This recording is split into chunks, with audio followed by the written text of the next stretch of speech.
Hello and welcome to the Reinventing Education podcast. I'm Brendan O'Leary, I'm your host. I'll be joined very soon by my co-host Robert McLeod. This is a podcast where we explore innovative approaches and initiatives that transform the education landscape. In today's episode, we have a special guest, an interview with Miriam Remy of the FREI project.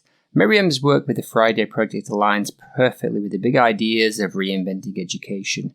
The FREI learning format empowers students to take charge of their learning, become active participants in their communities, and develop the essential skills they need for now and for the future. Through our conversation with Miriam, we delve into the core principles of FREI, its impact on student growth and development, and visions for the implementation of this project in schools.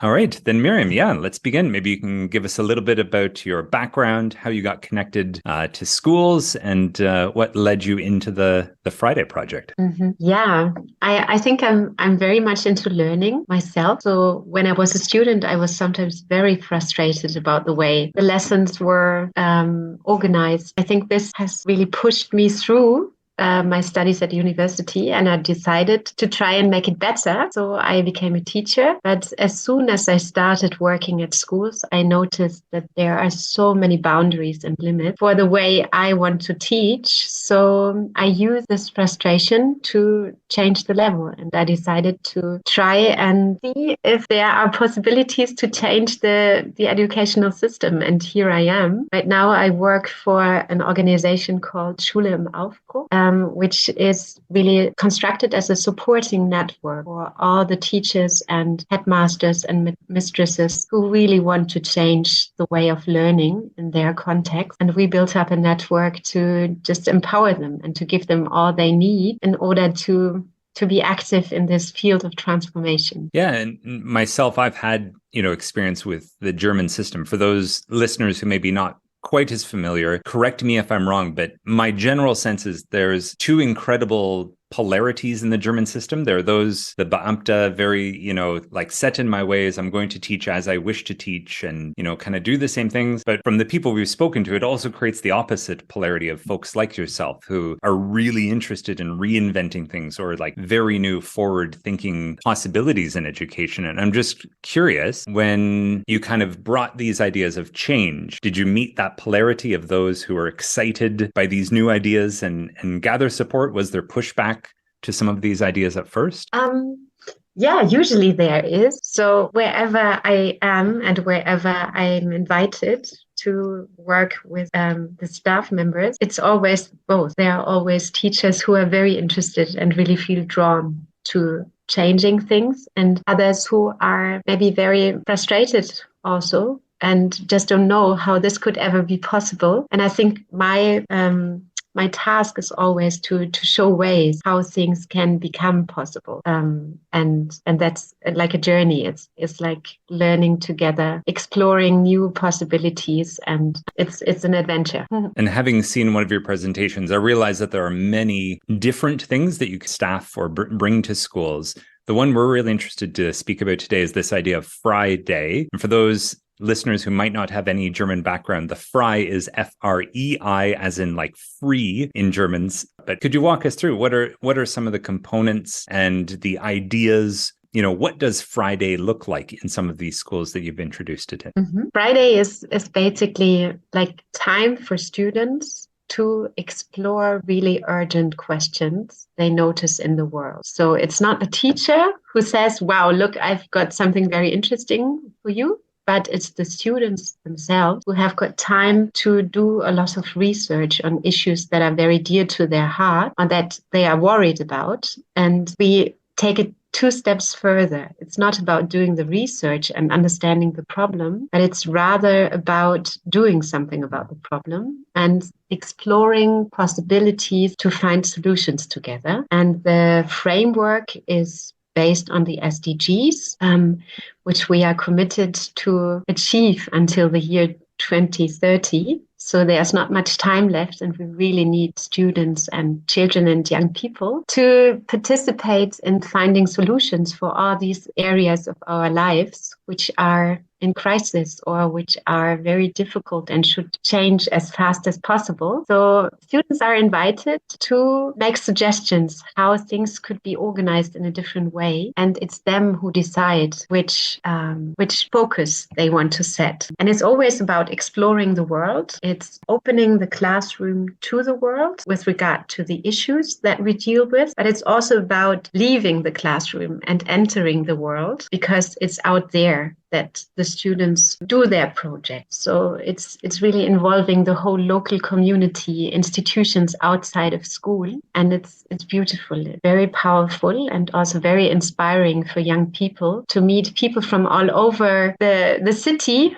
who are really worried about similar issues and also dealing with these issues in a constructive way. It sounds like a wonderful idea, and it has a lot of connections to kind of progressive education in the sense of action research and discussion and problem solving. Could you give us a couple of examples maybe of the Friday projects that have been inspiring and successful? Mm-hmm. Yes. Often students start with something that really that's really striking to them in their school environment. So some students might start with collecting rubbish, for example, because they just notice that there is too much rubbish everywhere. But then when the rubbish is back the week after, they notice, wow, we could start all over again, or we could go one step further and explore why is all the rubbish here again. And so it's really about critical thinking and also about exploring what's the reason for the way we perceive it now. And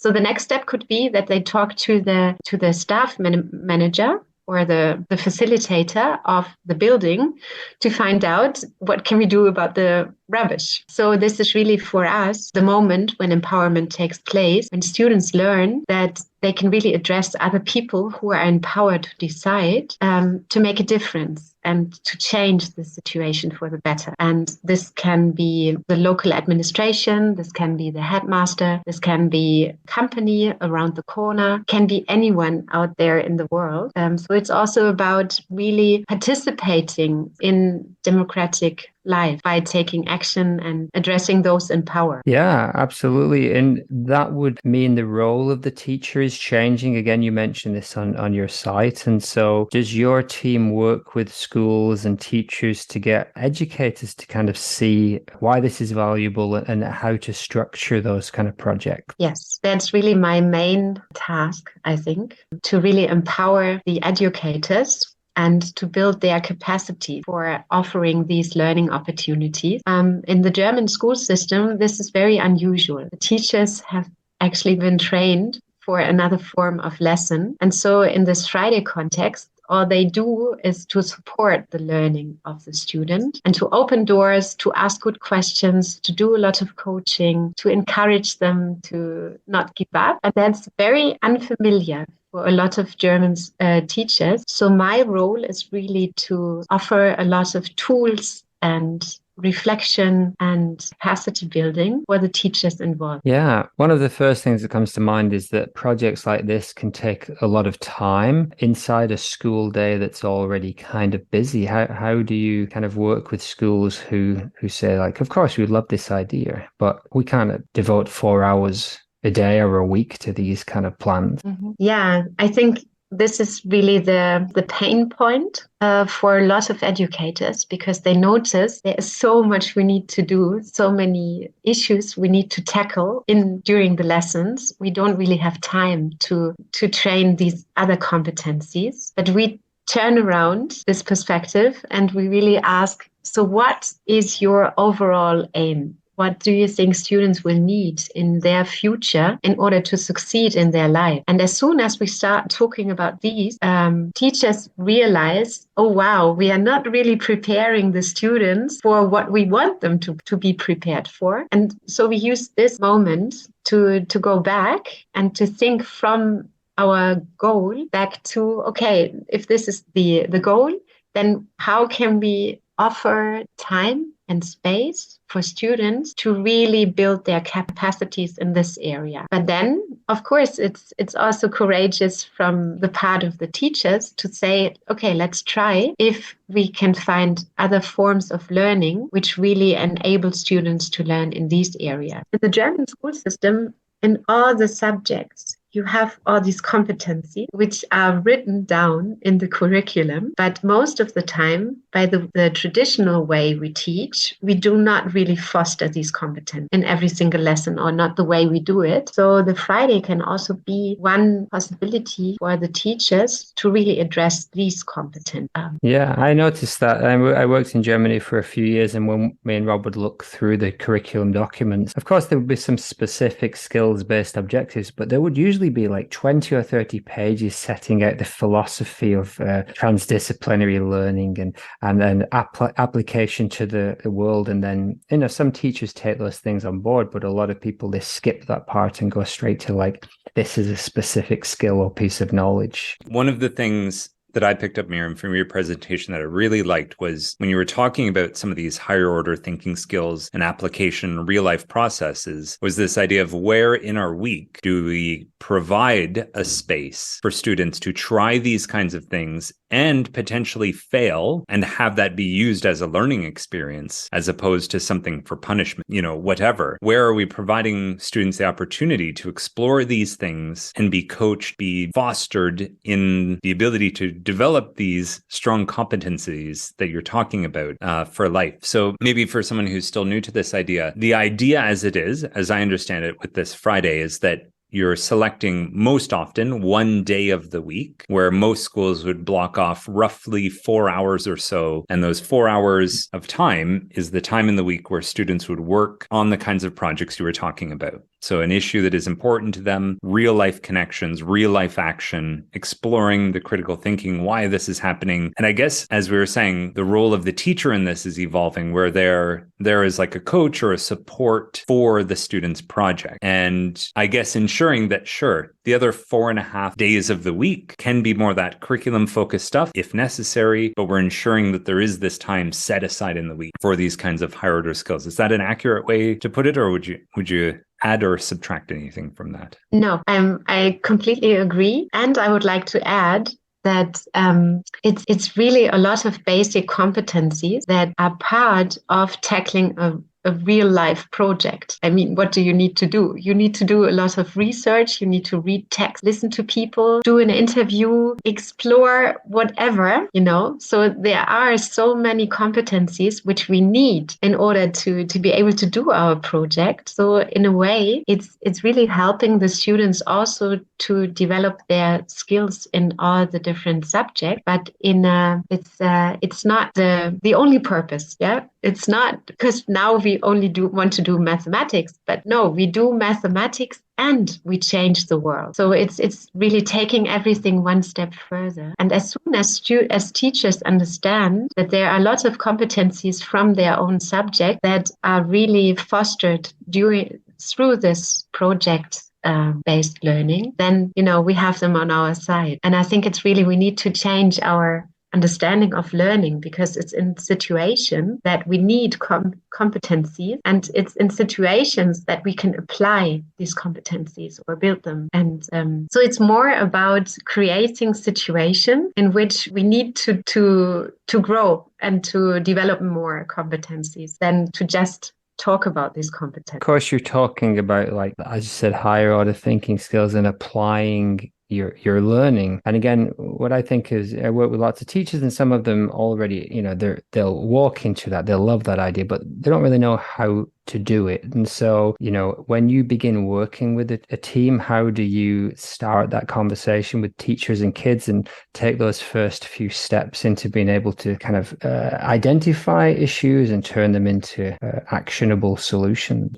It's really seldom that groups can start with the Friday right away. Usually it's really a process for all the people involved to approach the Friday format more and more. So for the teachers, it's really about creating situations in which the students can learn about the SDGs, because in Germany, a lot of students don't know that the governments have decided to change the world until the year 2030. So this is really new to them, and they don't know that they are invited to contribute to this. So we really need time to also explore the SDGs. And once this is done, then we need time to connect them and to find connection between me and this very abstract target. The teachers need to find a way to connect the students. And then the next step on a methodological level can be that students need to be introduced to problem-based learning and project-based learning. And this is also not so easy. So I think they also need some structure, some orientation to guide them through. So some teachers rather do a project together with their class to start with and to get used to working in such a way. And then you can open it more and more and allow the students to follow their own interest and to do their own project. But this is really after a while when everybody has, it's step by step. Yeah, absolutely. In terms of that, schools you've worked with, do they set aside maybe one day a week, and then over the course of a semester or a year, you see that increasing in the competencies and the ability to kind of release more responsibility to the student? Yes, yeah. Some teachers are very courageous and they do a lot of learning by doing, also for the students. So maybe they start right away. But then we really do encourage them to take some time from time to time to reflect on the process with the students. What's working well? What are you overwhelmed by? How can I support you? What do you need? This is also very unfamiliar for a lot of teachers and a lot of students. So we also need a new culture of communication to talk about the process of learning with each other. In our podcast recently, we've been looking at the relationship between the teacher and the student, and traditionally a little bit more like a master and apprentice. And then in our kind of current mainstream, it's a little bit like a coach and maybe an athlete. And then as we move more into our projects, such as maybe FREI and more progressive action-based, it almost becomes like a counselor and client model. Does that relationship make sense? Is that along the same lines that you're thinking, or would you explain it in a different way? No, I agree. And I would like to add that the teacher turns into a door opener, into somebody who enables and empowers and connects and opens a lot of opportunities for the students. So it's not so much about how can I help you, but it's rather about thinking who out there in the world could be very interesting for you to meet, to interview, to work with. And I think that's also very inspiring for the teachers involved, because everybody gets into contact with a variety of very different people out there in the world, outside the schoolyard. And this is beautiful. I think that's one of the scariest things for a lot of teachers, to reach outside the school. I think inside your classroom, maybe trying some of these projects, but to kind of like reach out to NGOs or local organizations and start to build a relationship with them. Do you have any advice for teachers who might want to do those kind of things, but are a little bit wary of trying to set up those connections? Yeah, this is, to be honest, this is one of the focuses we set in the way we support the teachers, that we really try to encourage them to build up this network of institutions, of outdoor learning side, of inspiring people and experts. And we dedicate a lot of time to this. And every single time we meet, somebody in the group will share one beautiful encounter or one very interesting organization that they have discovered, in order to encourage all the rest to do the same. We have formed an alliance. There are a lot of organizations outside of school who are really into the SDGs, and we really try to connect the teachers and the school with these organizations, because then it's a real win-win. And there is so much material, so many resources, so much expertise out there. So for teachers, it can also be it can make life so much easier if they just use all the resources that are out there, rather than thinking that they have to do it all by themselves. And this is also one part of the culture, I think, in the German school system, that teachers really have the impression that it's always only up to them and they have to do so many things and it's too much for one person. And the Friday is really the invitation to reach out and to go into cooperation with very interesting other places for learning. I'm curious, back to that idea for just a moment of this space being open for both the students and the teachers for exploration and the ability to cultivate these skills, knowing that at times that involves not perhaps being successful a first, a second, or a third time. Do you offer any advice for teachers in terms of like helping students to scale a project? And, obviously I can imagine many students and myself as a young child wishing to, go to a very large global or national level first or, jump steps, understandably. But perhaps either the skills required for that might be larger than the student can handle at a developmental age, perhaps. I'm just curious if there's any advice you offer for a teacher who, is wishing to open those doors for students and to be like a counselor and to help perhaps fill in gaps for them, where the teacher is not taking over the project or not discouraging a student, but finding the way to find the proper, in English we say like zone of proximal development, or just that proper space where they are more likely to be successful and not be discouraged right away, even if they do face challenges. I think it's a very crucial point, because it's also overwhelming to feel the responsibility to change the world, especially if you are young and not really in power. Yeah, we really try to support the teachers in finding very good questions for coaching the students to find a way of being effective locally. So sometimes the global component might be neglected in a way in this moment.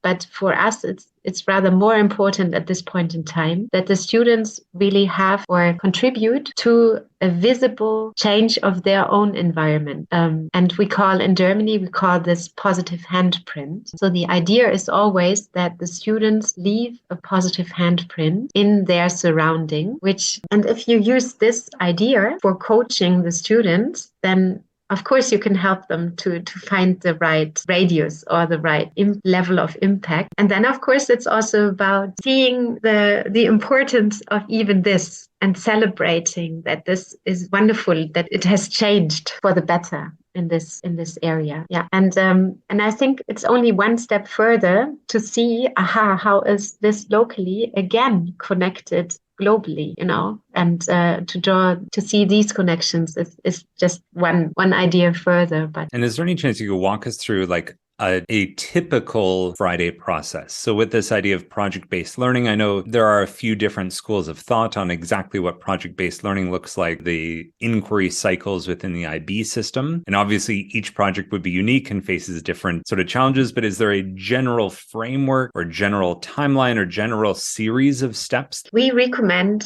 that the whole group comes together as a community to start the Friday, and then good news can be shared, or maybe there was a very interesting article I read or something I saw on TV last night. So it's also about creating a space where we can talk about the world and what we are reflecting on in the world. Because often during the rest of the week, the students are always confronted with new topics, but sometimes there's not time to talk about what's really going on in the world right now. So why not start with looking at the situation in the world and also sharing good news? I think this is also very, very important, that we do not only talk about catastrophes, but also about really interesting inventions and progress in different areas of our world. And then the next step, of course, could be to foster the competencies of the students to do the problem-based and project-based learning. So we need to reflect and we need to invite the students to set goals for the day and for their team, because they always work in teams. And if we notice, oh, wow, it's not clear to the group right now, we can also invite the group to help them to identify the next steps. And then, of course, the core of the Friday is always that the students have the time to work in teams and to bring their project one step further. And in this, the teacher is very flexible because the teacher needs to be everywhere where he or she is needed. So some groups might not need me. I just leave them alone. Other groups might be really stuck. Or maybe they have a conflict because they are really frustrated about one member of the team being very unreliable. We don't know. So the teacher needs to be very flexible and just offer what is needed in this very moment and help them manage. And then at the end, it's also really helpful to bring back the group and to have, again, an experience of community. And if it was a successful day, then so many teams have experienced a lot of things out there in the world. And it's time for sharing and it's time for reflecting. What did you experience? What did you learn? What was difficult? And how do you want to deal with the difficulties? And maybe there are other people in the group who have a good idea how to solve the difficulty or the problem that has surfaced. So yeah. The wrap up is also important for this metacognition. That's how we call it, to help the students understand their own process of learning even better. And then I think it's very, very helpful if there is also a broader audience which is involved. So we also encourage the Friday schools to invite teachers from other classes, the mayor, the people from the local administration, from companies, the parents, every now and then, and offer a stage for the students to share their good ideas and their experiences and learnings, but also to make heard which good ideas they have developed to involve more people. So, yeah. And this can be very encouraging and motivating for the students, really come to a conclusion or to really manage the next difficult step in their project. If they know, I do not only do it for myself and the world, but I will also present it and people will listen to me. And of course, I have a strong motivation to do a really good job. And it's not the teacher who needs to ask the students to do a good job, but it's the situation who needs the students to do a good job. So yeah, absolutely. That particular version of project learning, which is anchored in real world and meaningful kind of learning for the students, is very much where a lot of people say school is going. So, if we project forward maybe 10 or 20 years and the Friday projects really take hold, what does the school of the future look like? And maybe how do we get there? Yes, thank you for this question. I I love dreaming, and I think I'm really working on my dreams. So for me, this would be a school in which all the subjects and all the teachers, they are there to serve a purpose, So I still believe that we need a lot of instruction to understand basic issues in our world. So I'm not asking for a school system in which nobody explains anything, but we would have a very good reason why we explain this, and there would be something that we want to do with having understood this. So it's a school in which we look at things as phenomena which are very complex, and we need a lot of skills and a lot of expertise from different areas of life in order to understand these complex phenomena. And it's the teachers who help the students to understand it better. And then it's the time to get active. So it's always about the question, okay, so what do we do with what we have learned? How can we contribute to a community that's worth living in? Where can we improve? What needs to be done? So it's a very active school environment than I'm dreaming of, which is very involved with the local community as well. Yeah, absolutely. And we've talked a lot about this idea of schools like that. And I think, what are our challenges in getting to that place? And maybe how do we get over some of those challenges? Mm-hmm. To be honest, I think one of the biggest challenges is really the administration and the way the curricula are constructed. Because in Germany, a lot of teachers, it really makes them sick. I mean, some are really burned out because it's just impossible to fulfill these crazy curricula. And in Scandinavian countries, for example, they only have the curriculum is half the size. Okay, because we need so much time for learning that we cannot talk about things all the time. So we we need to dig deeper. And so for me, one thing that would really help the process would be if the school administration creates space for teachers and students to really focus on some complex phenomena and learn a lot by doing this and use all the expertise there is in the school community in order to deal with these phenomena. But right now, it's very difficult for teachers and headmasters. They really, I don't know if it's imagination, but they just believe that this is what they have to do. And I think we need somebody who allows them to do something else. So it's like inviting a Friday also for the grown-ups. That's maybe this could be one step on the way to allow teachers to do whatever they believe is really necessary right now and really helpful to do right now. So more space for initiative, maybe, on all different levels. Are there any areas about Friday or these kinds of projects that we haven't discussed yet that are important to address? Yes, I would love to mention that the big horizon for the Friday is actually the whole school approach. So it's only a format to encourage participation for the whole school approach. And so the idea is really to transform school in every way of living and learning. And this can be one tool for achieving this. And I think that that's also very good to mention before we end our discussion, because there are a lot of papers and a lot of commitments our governments have agreed to. There's a lot we need to do in order to fulfill the whole school approach. And by using such a format, we can invite the community at school to start together. And if I may, I'll just add in a little bit from our own context, and Miriam, how you and I first were introduced in our current school, the International German School of Brussels. We do have headmasters who are very interested in bringing this into the school. And, I framed it somewhat earlier in our conversation to say, okay, well, there's the 4.5 days of the week where it's curriculum focused, and then there's Friday. And these are both things that we value, but they're very separate. And in our context, at least, we're trying to find the way that Friday connects to and in some way supports that other 4.5 days of the week, while at the same time, that other 4.5 days of the week supports Friday, but without watering down either one of them. And at least just to share where our current thinking is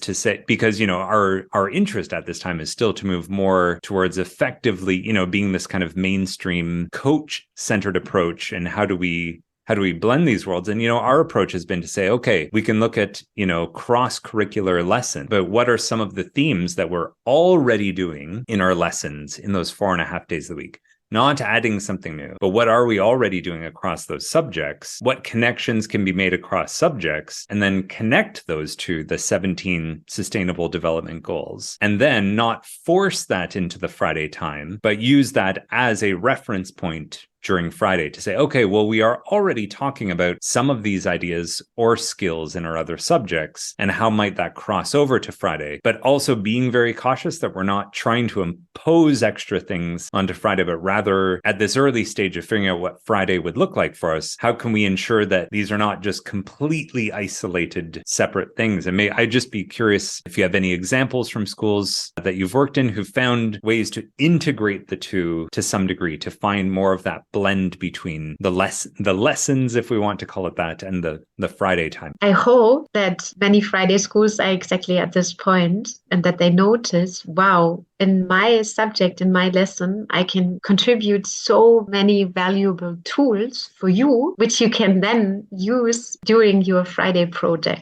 So I really hope there are a lot of synergies. And of course, it's like looking at the complexity of the phenomenon of the SDGs. I think it would really help the students if there were teachers who could say, oh, look, I'm a specialist in biology. If you like, I can really give you some input about to help you to understand this phenomenon that you are interested in from a very scientific, academic way. So we need to find synergies, to also deal with all the complexity. I think we need all the subjects and all the knowledge of the teachers in order to understand the phenomenon. We're just following up on that idea, but kind of school, traditional or even within its current mainstream approach, it has the answer. It's written in the curriculum and it's become abstracted. And it feels like your challenge and what a lot of people who are trying to make education a little bit more connected and meaningful is getting out of that box of the curriculum to say, yeah, actually, this isn't the answer. What you've done is you've sealed yourself off from the real world completely. And so like what you're saying is so obvious that you would talk to the people in your community who are experts in the thing you want to find out about, and that you would try and solve the problems that are in your community. One of the biggest challenges within that mindset is acknowledging that we're kind of stuck in a not particularly realistic version of the world. And the challenge is to try and somehow make school reconnect with actual real life. And what it's coming back to me through this conversation is that once you get past the technical idea of like, how do you do a project-based approach or so on, it's kind of like, how do we actually just make this thing somehow connect to reality again? Yeah, I really love this idea of reconnecting the school to the world. I think it's a wonderful place to learn so many things. And if we use all the opportunities of learning out there in the world, from the news, whatever we notice in our everyday lives, I think we have a basis for motivation that's intrinsic with the students, so we don't need to tell them why this is important, because they know it is important, because it's part of their life. It's their issue. And I think this would really, on an energy level, this would really help teaching so much if we use the energy of the students to deal with these difficult issues. But I think in our mind, it needs a step in between, which is that we say goodbye to the idea that students of one class learn exactly the same issue at the same time. Because if we have a format like the Friday, and we reconnect to the world, then it is really also about the world, and it's about you, and it's about me, and it's about us. So I don't know. Of course, we will always be able to also connect it to curricula, but it will have a different basis. It will be about us. So it's also about reconnecting school life to our own life. And maybe this is also something that very powerful for the teachers involved in the Friday, that they feel this reconnection and they start to learn again. And it's very exciting for them, really enriching for them to see the energy of their students. It's also one SDG that it's about regeneration. We need energy sources that are ecologically friendly and allowing regeneration. And by this, on a very abstract level, we create a source for regenerative energy on students. Yeah, that's a nice metaphor. And obviously, like different times in the school, you get these kind of swells of energy and so on. And using that, like you said, that intrinsic motivation, it's there. And I have nothing against a curriculum document per se, as long as we know that it is limited in its kind of scope. And so that can be a good jumping off point for sure. I've got many more questions. I'm very interested in like the nuts and bolts of the structure of project-based learning, inquiry learning, but I think I would need to experience that in a classroom. This is a fantastic idea. Somewhat ironically, our neighbors are having solar panels installed on their roof right now, and I've been frantically muting my microphone because at times the drilling is incredibly loud. I don't know if some of it is coming through on the recording or not. For anyone who's interested in following up with you, Miriam, or with the Friday Project, what are some ways people can get in touch with you? I think they can just contact me via email. Maybe you can post it. Will do. We'll put your email in the show description. Yes.